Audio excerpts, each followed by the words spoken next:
she moves that horse. Jeez, what are you shaking about? We have number 1 is Kielbasa. Number 3 is Willie Megan. And number 4 is the Crooked Mike coming on strong. We have number 1 is Kielbasa. Number 2 is Aso. And number 4 is the Crooked Mike. Shaking him up again. We have number 5 is the Danny Boy, but a double. What? It's a double number. What'd you say? 6. It's a double number 6. Oh, that had to hurt. We have a double in the cage. What do you want? It's a double number 2. Yes, coming in the center of the pack, she is. We have number 1 is Kielbasa. And another double, what do you want? It's a double number 4. A double number 4 is right. Yes, there she goes. We have number 2. It's Aso. Number 4 is the Crooked Mike. And number 5 is the Danny Boy. Yes, make a chase. We have number 2 is Aso. And another double, what do you want? What do you need? It's a double number 5. A double number 5, yes, on the outside rail she is. We have number 2. It's Aso, but a double. What do you want? It's a double number 3. A double number 3, right? And we are now pausing for the odds on race number 1. No, we have to read out the odds. You don't even know what you're betting on, sir. The favorite in the race happens to be horse number 4.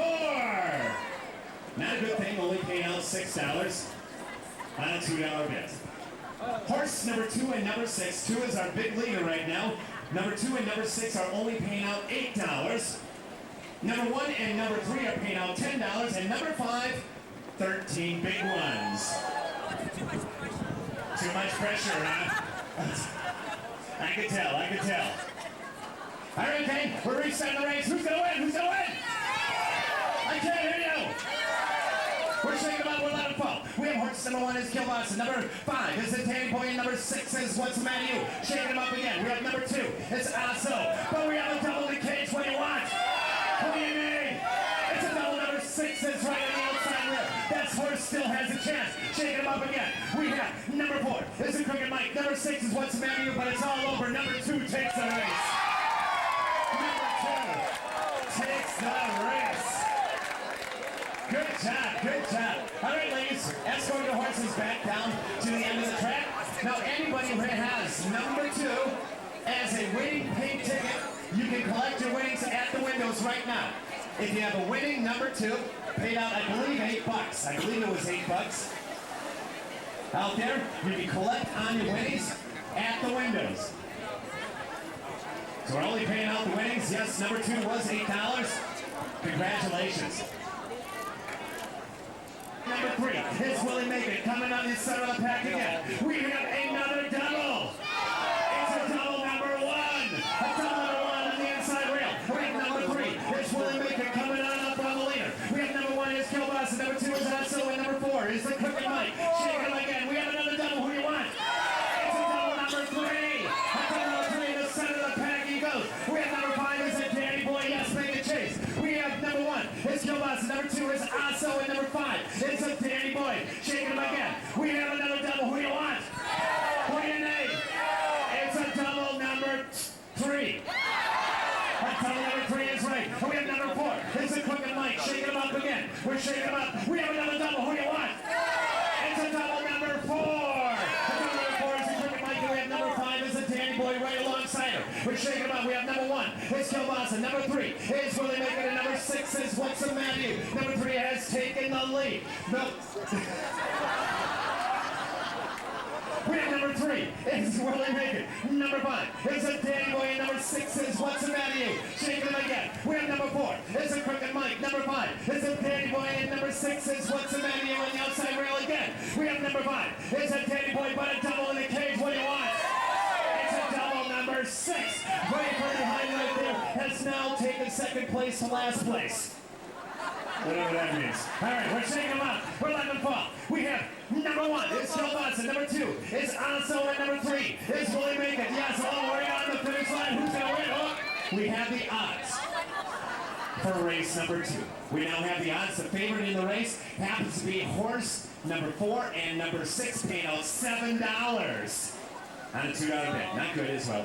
We have horse number 5 paying out $8. It's immaterial. We have horse number 2 paying out $9. She still has a chance right there. Number 1 paying out $12. Happens to be the long shot. Number 3 is paying out $10. $10. All right, not too bad, not too bad. All right, no, come on over here. The race isn't done there, gentlemen. All right, we're shaking them out. Who's gonna win? Okay, there you go. Hold on the ball. We have horse number 3 is winning. Oh, it's over. It's over. Horse number 3 takes the race. The winner, right off the bat, number 5 and number 6 were the next 2 rolls. Oh my goodness. Go ahead and have a seat, Joe. What's the matter? Hold on. Do you have a protest, man? You're just causing confusion.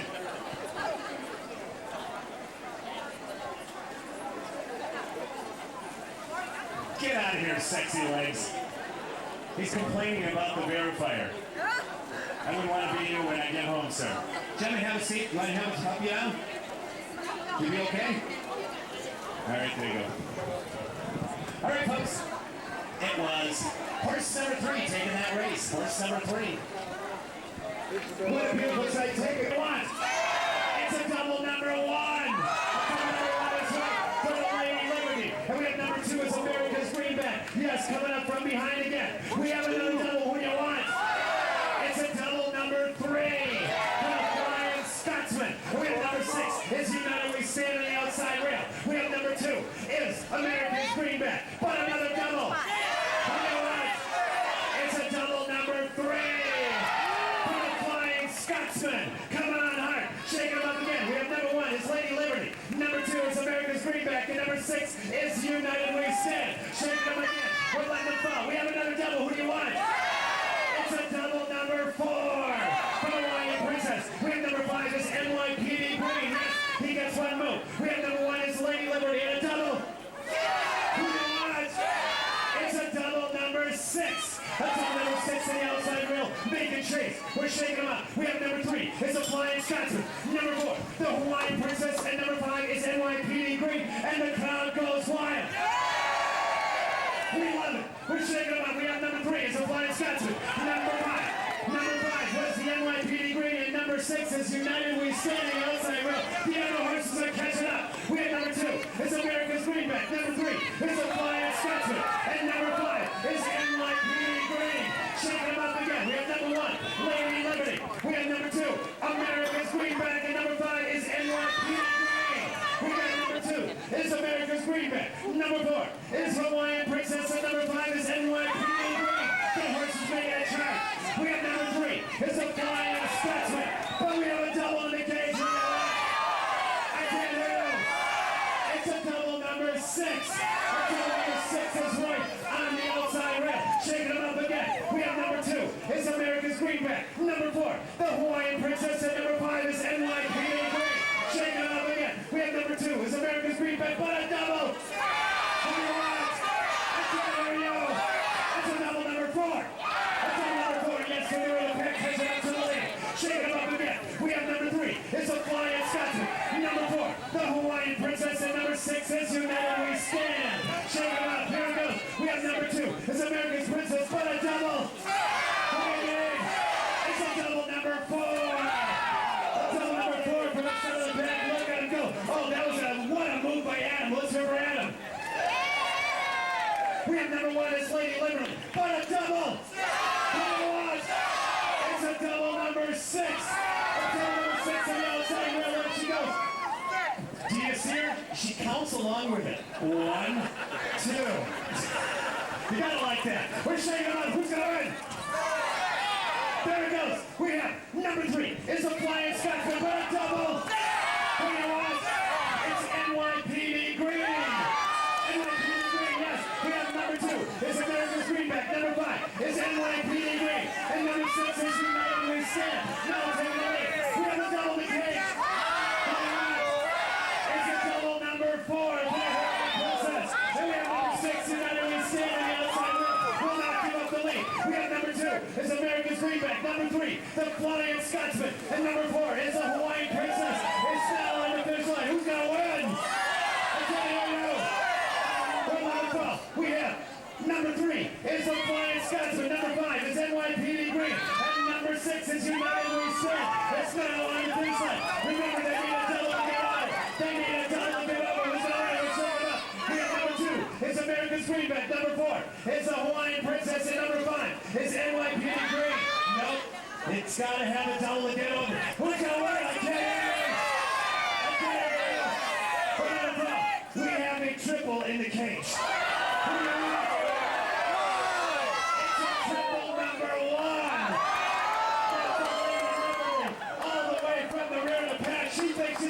She has hope. We're shaking them out. Who's going to win? Who's going to win?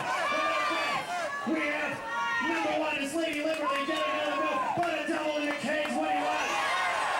We have a winner. It's a double number 2. I lied. It wasn't a winner. It wasn't a winner. We're shaking. This is part of my job. I'm sorry. We're shaking them out. We're shaking them out. We're on a call again. We have number 1. It's Lady Liberty. Number 2 is America's Greenback. And number 3 is a Flying Scotsman. Who's going to win? Who's going to win? Hold on. Before we finish this race, I'd just like to talk a little bit about myself. No, we're going to say, who's going to win? Who's going to win?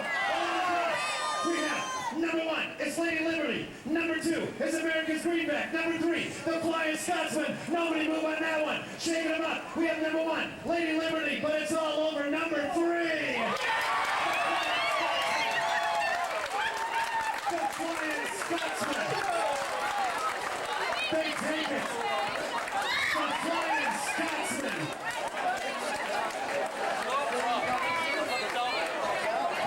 Thank you, Gemma. You were wonderful. Thank you so much. Here's the roll right here. This is 6 last year. There you go. All right. The Flying Scotsman takes the race number 3. Unbelievable. All right.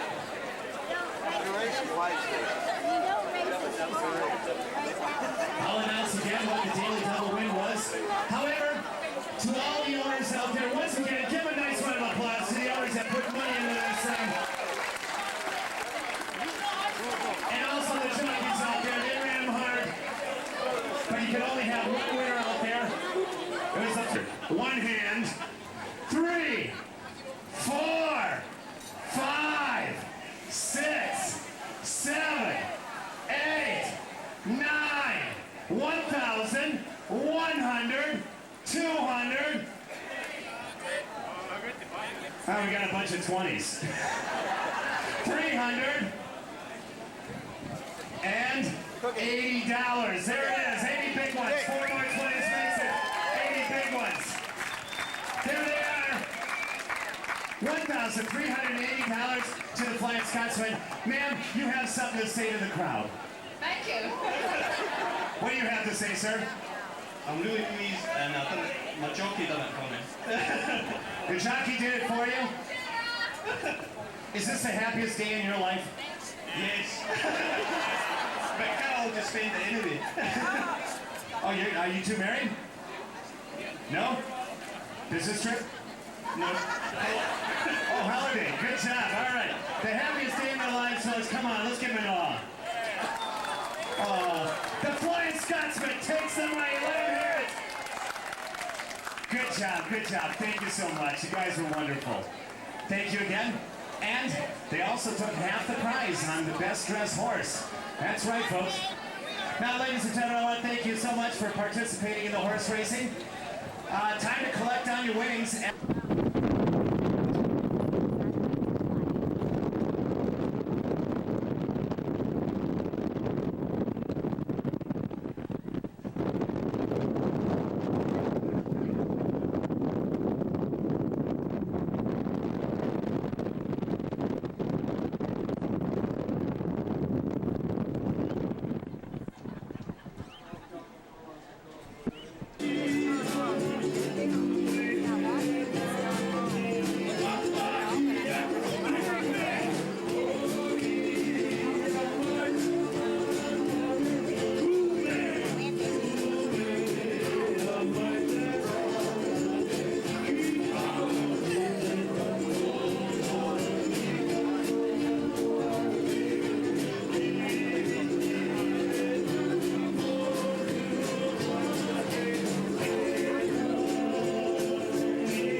long and light one.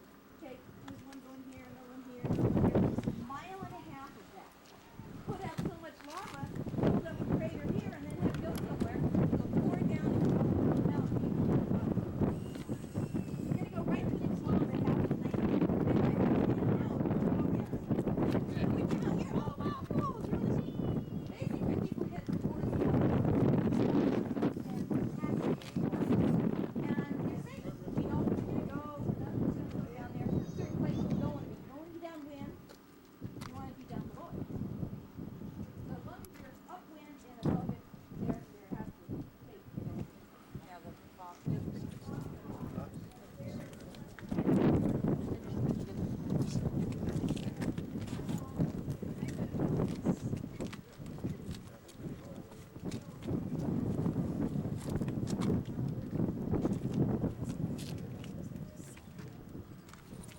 What's that?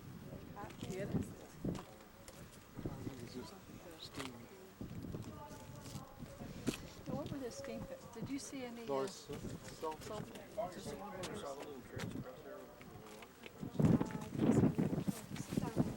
Brenda, sit down here. Either up here or down there. Wanna sit up there? I'll take your picture.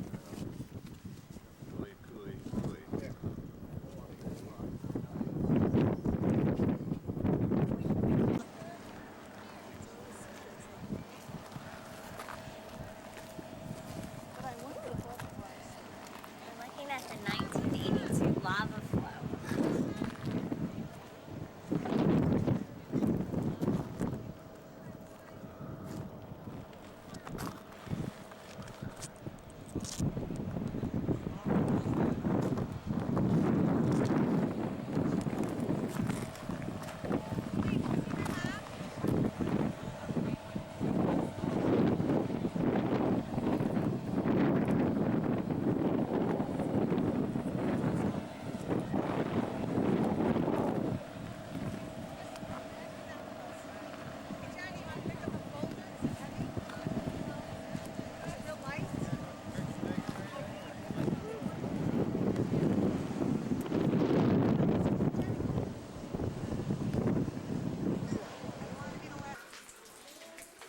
All right, Karen, commentate.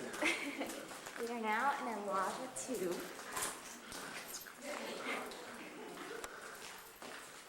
In the rainforest. It's very wet. Water is dripping from the ceilings. It's actually darker than it is on the screen, but I've got the light on, so. Uh-huh.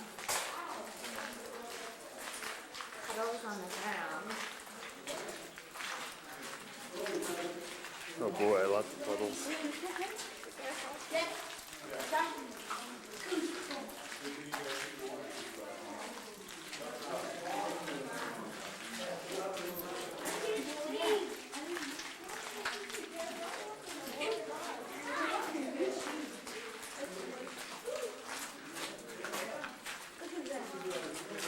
Oh boy. Whoever walks in the water. It's cool, Josh.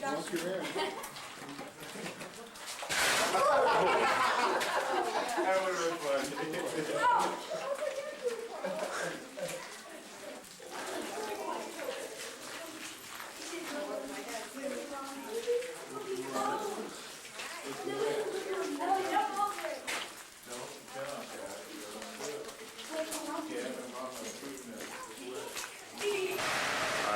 We're recording now.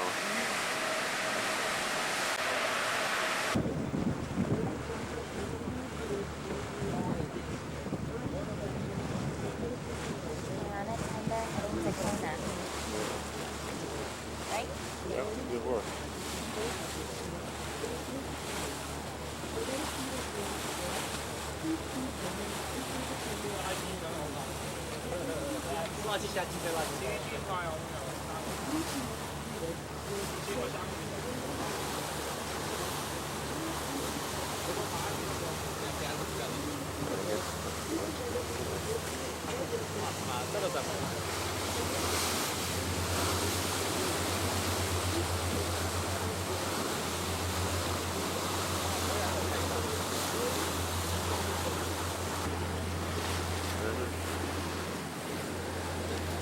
有很多飞鱼。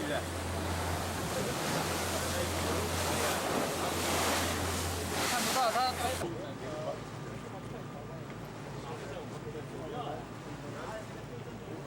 我就是看在哪里会照片。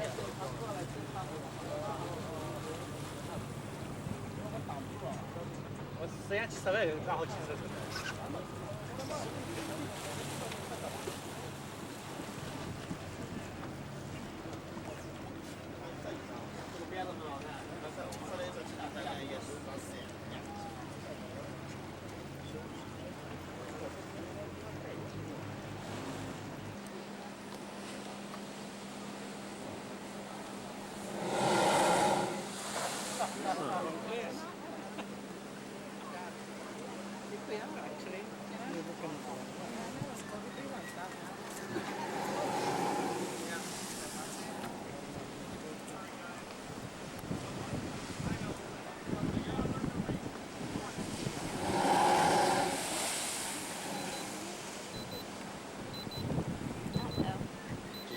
Shut it off.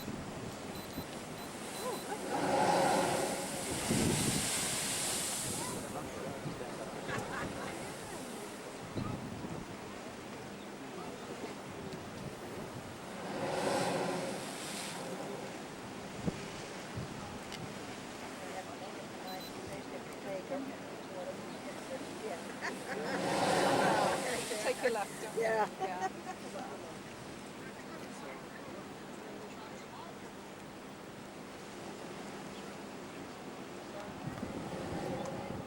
I did too, though. She left with it.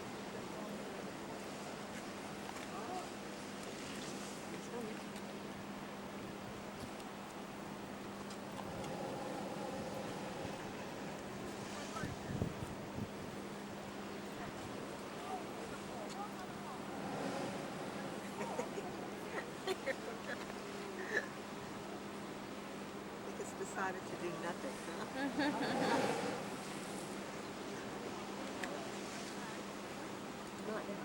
The shuttle.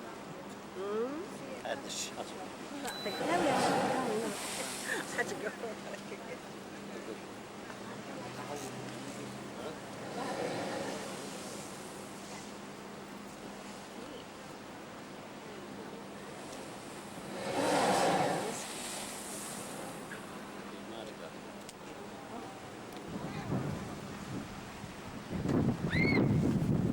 Alright, well here we are on a Kauai beach.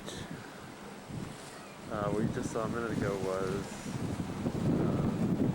waves going through a lava tube. It spouts them up. And here's Karen. Hello, my husband. That's a real close-up. She's gonna kill me for it.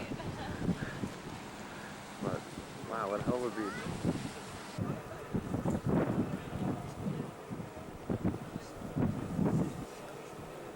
We're still about an hour away from where we're going. And the Waimea Canyon. But we're too far off the what we're looking at. Karen and I snuck through a lot of the bus rides. We don't know exactly what this is, but it's pretty cool looking.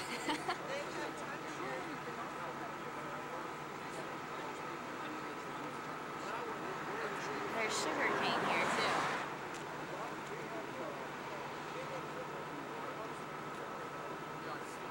Oh, on the other side is the sugar cane. Yeah, I remember. That's the one part I do hear.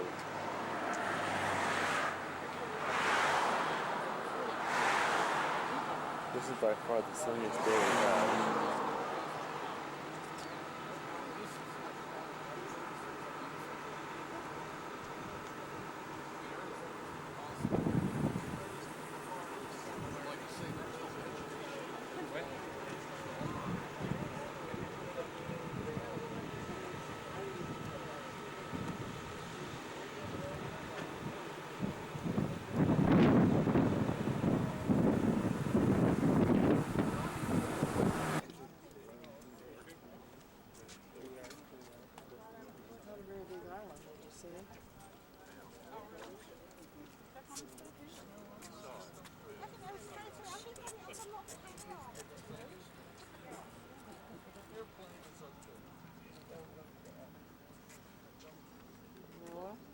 not take the canyon. I may take the view out the hill. I'm gonna start down. I don't get anything in this one. You can't get the down. You can't get the sky. I think I'll just do like this. See which one looks the best. Believe it or not, with the shadow. I'm taking it the other direction. Which I can't see down.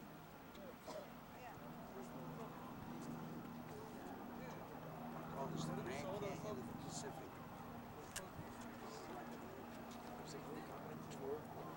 Yep, that would be interesting.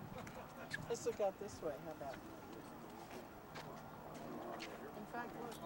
Way down the sea. Yeah, since I've begun playing with this zoom lens, it's gonna give people a headache when they watch it. Look at the plane or the helicopter. I don't see it. Oh yeah, there.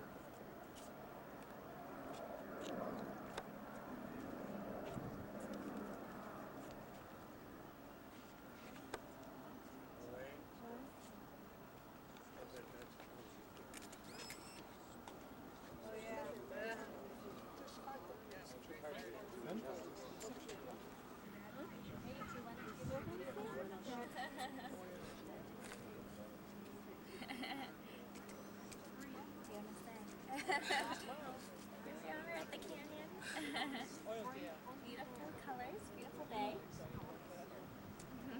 The circle has to be in the middle picture, but oh, this is lovely. Yeah, you don't have to worry about the lines. This is perfect. Very nice. I even got some clouds covering there. The whole distance. The sky too. Oh, that's nice. Thank you. It's great. I'm gonna get out of here before I start earning money doing this. How did you get up there? Yeah, we gotta go. At least we're going downhill. We didn't see that.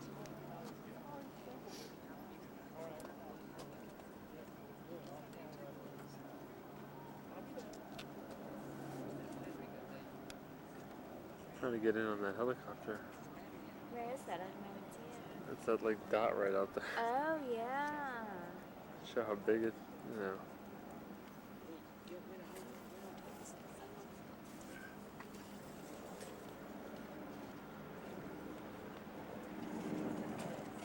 There are a couple of them.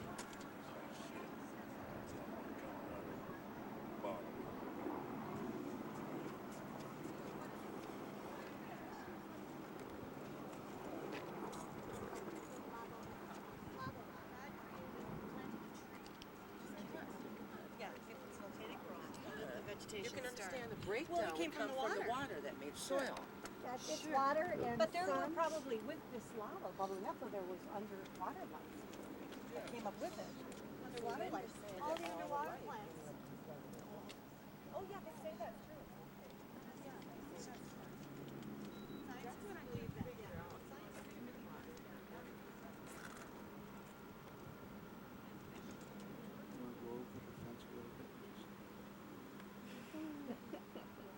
Took you guys' picture already. Oh, you did? Yeah. I'm gonna use it for blackmail. You have a computer at home? I could send you it.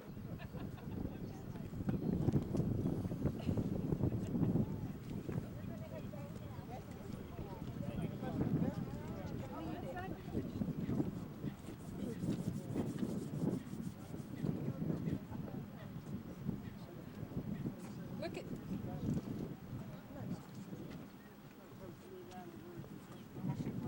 Yeah, right in here.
sea cliffs. And they're just formed by the waves that you guys are sort of getting a slight introduction to. These waves just come up really high speeds up to the cliff here, and they dig away at the bottom side of that sea cliff. So that kind of digs a little ledge, and then the top part is unstable, and so it crumbles in behind it, leaving us near vertical cliffs here on these islands. So they're pretty important for Hawaiian cultural history. A lot of important people used to be buried along the cliffs here. If you guys look carefully, you might see a little pile of stones and a little hole in the cliff, and that's one of the mechanisms that was buried. These cliffs that we're seeing on the Maui reach almost 1,000 feet in height. But if you guys ever get a chance to go to the island of Molokai, the sea cliffs there are 3,000 feet tall. So 3 times the highest ones we have right here in front of you guys.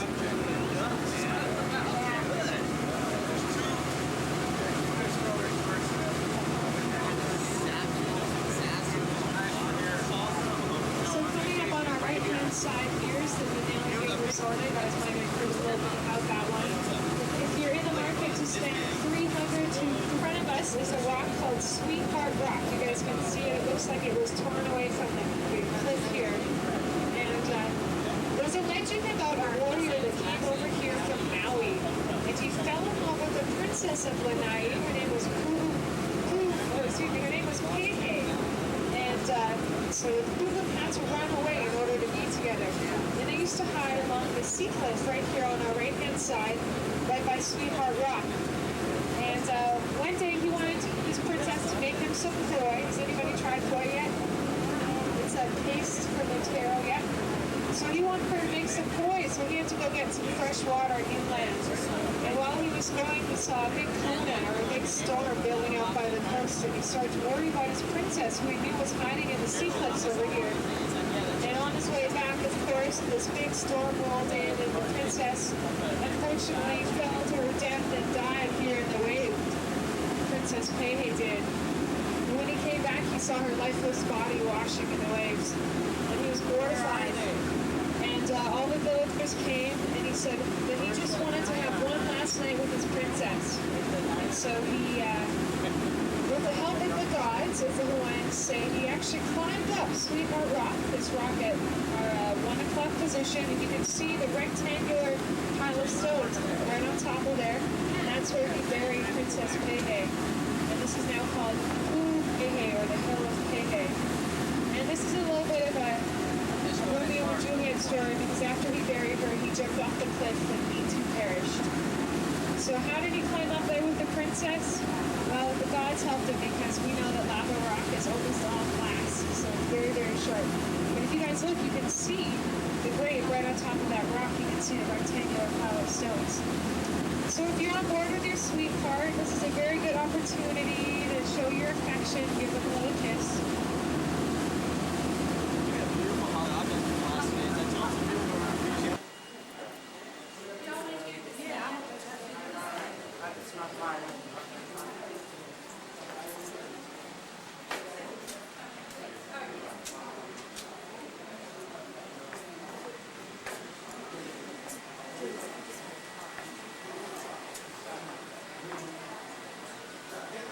Two angioplasties and a heart attack.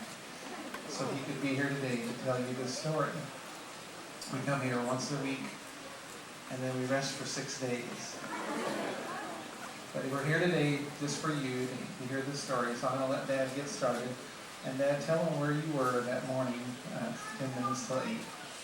Okay, it was on Ford Island. If you look right over the top of the Arizona Memorial there, on the other side of those trees, on the far side of the runway, is where I was that morning. And this picture here, which was taken by a Japanese pilot that morning, shows where they would be right now. Here up and you up there, and right over here where I was that morning of December the 7th, 1941.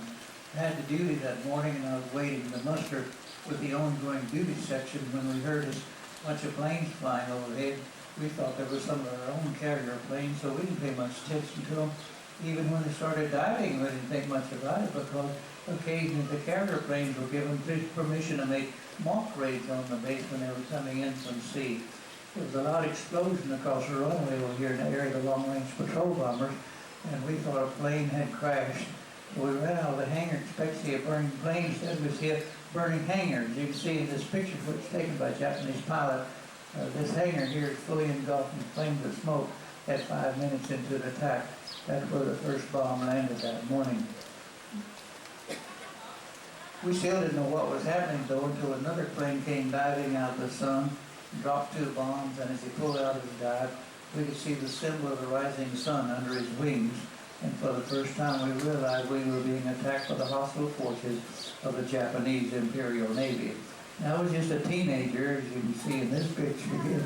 I was taken about 2 months before the attack on Pearl Harbor to send our folks for Christmas with my 2 brothers. I was just a teenager joining the Navy to see the world, not to fight a war, and I was scared to death. I began to look for a place to hide, and we didn't have any bomb shelters then, but I was able to go into the hangar, about the middle of the hangar, and find a big steel beam that's holding up the roof of the hangar that was large enough that I could squeeze into the recesses of it to where I had steel on 3 sides of me. One of the reasons I was in there was because we had a hangar, I had a place to store our ammunition and bombs over in that clump of trees, and I was quite sure that would be a target of some Japanese bomber. I don't know if you ever know what an exploding magazine looks like.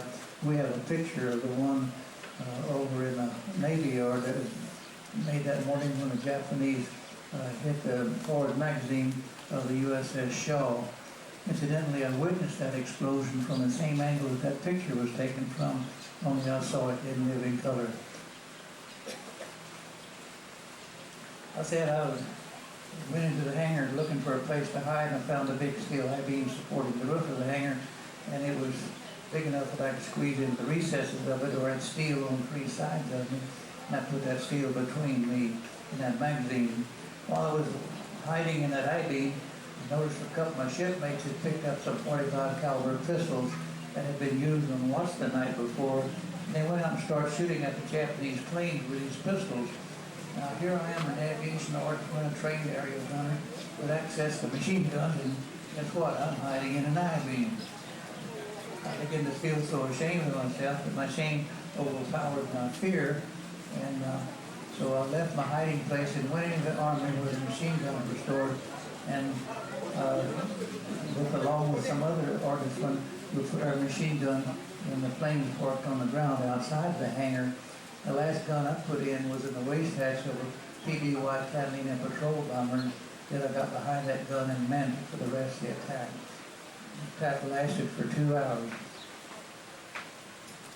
Now, so they're bombing on the east side, and they're shooting at you guys on the west side. Did you shoot any of their planes down? Well, yeah, there was one that dropped 2 bombs over here as he pulling out of his dive right over our hangar. All of our gunners were shooting at him, including yours truly. We could see our treasure bullets penetrating his fuselage as he approached our hangar. He burst into flames, and with flames of smoke trailing out his tail, looked like he was going to crash out there in the channel. But he purposely gives an arcing dive and crashes on top of the USS Curtis, a seaplane tender anchored across the channel. That became known as the first kamikaze of World War II. If you're not familiar with that term, kamikaze is a Japanese term that refers to suicide planes with which they were very successful toward the end of the war, when we lost nearly 100 ships in the Western Pacific due to kamikaze action. There's a plaque there on the shoreline close to our hangar indicating that to be the first of kamikaze. Line there was conning tower of a little midget submarine surface, and we didn't have any midget submarines, so I was wondering where the world this one came from.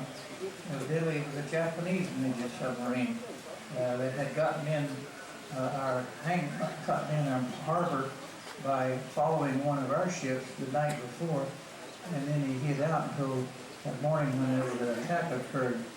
Right off the shoreline there, that little conning tower struck out of the water. They were aiming for the USS Curtis, a seaplane tender anchored across the channel. They lost the first launched their first torpedo. They missed their target, but before they could launch the second one, American Navy destroyer USS Monaghan came steaming down the channel to get out of the harbor. They spotted that little submarine and rammed him right for the conning tower. Then it dropped 2 depth charges on him as they passed over. And that was the end of their Nipponese naval career. Later on, when they raised that wreckage, it looked more like a 4th of July firecracker after it exploded. 183 Japanese airplanes had departed from 6 aircraft carriers. At 7:05 a.m., the second wave of 167 aircraft joined the attack. A total of 350 planes were headed toward Pearl Harbor. Meanwhile, the American Pacific Fleet was at rest. Over 150 vessels were assembled. That morning, the ships were preparing for church services and shore leave. Along Battleship Row, 7 great warships representing the states of Nevada, Arizona, West Virginia, Tennessee, Oklahoma, Maryland, and California stood majestically along the shoreline of Ford Island. The battleships were tied to the mooring keys. Just ahead, we'll be passing the shore where these ships were docked. There were barrages here and there from the factories on the island and from the ships around the island. Only 15 minutes into the attack, the USS Arizona was destroyed. The ship and most of the crew were lost in one horrifying moment. The forward magazine where ammunition was stored blew up, and the ship erupted like a volcano in an overwhelming explosion.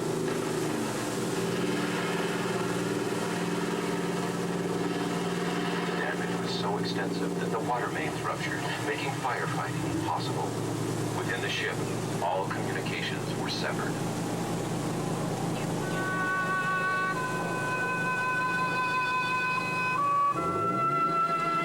Unlike the ship, the idea for a memorial was never abandoned. In 1949, the Pacific War Memorial Commission was established. In the years following, various fundraising efforts, along with congressional support, led to the completion of the USS Arizona Memorial in 1962. Fittingly, it was dedicated by the Navy on Memorial Day. Between 1962 and 1980, the U.S. Navy conducted visits to the memorial for the public. In 1980, due to increasing public interest and visitation, Congress created the USS Arizona Memorial as a National Park Service area. The National Park Service now provides interpretive programs to thousands of visitors to the memorial each year.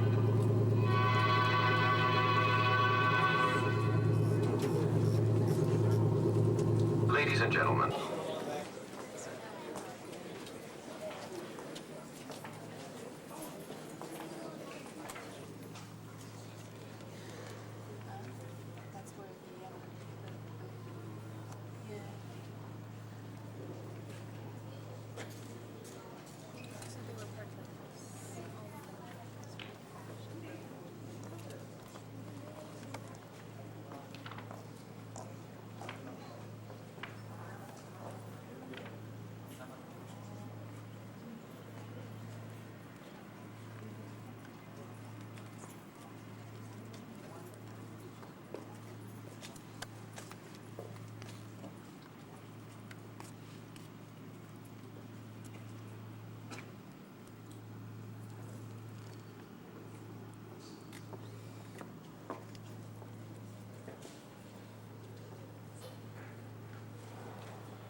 Excuse me.